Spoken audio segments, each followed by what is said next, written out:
তৃতীয় ইচ্ছার কথা ভাবতে রাতুল একটু থেমে গেল। জিন জিজ্ঞেস করল, তোমার শেষ ইচ্ছা কি? রাতুল বলল, আমি চাই আমাদের গ্রামে সবাই সুখে শান্তিতে থাকতে পারে, কেউ যেন কষ্ট না পায়। জিন মুচকি হেসে বলল, তোমার ইচ্ছা খুব ভালো, এটি পূরণ করতে আমার খুব আনন্দ হচ্ছে। রাতুলের গ্রামে সুখ, শান্তি আর আনন্দ ছড়িয়ে পড়ল।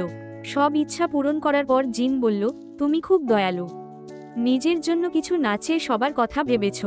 আমি আবার প্রদীপে ফিরে যাচ্ছি, কিন্তু মনে রেখো, এই প্রদীপের শক্তি এখন শেষ হয়ে গেছে।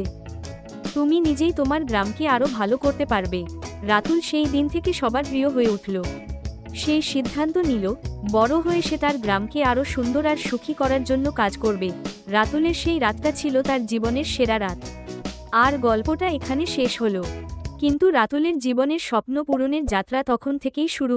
ছোট্ট বন্ধুরা, আমাদের চ্যানেলটি সাবস্ক্রাইব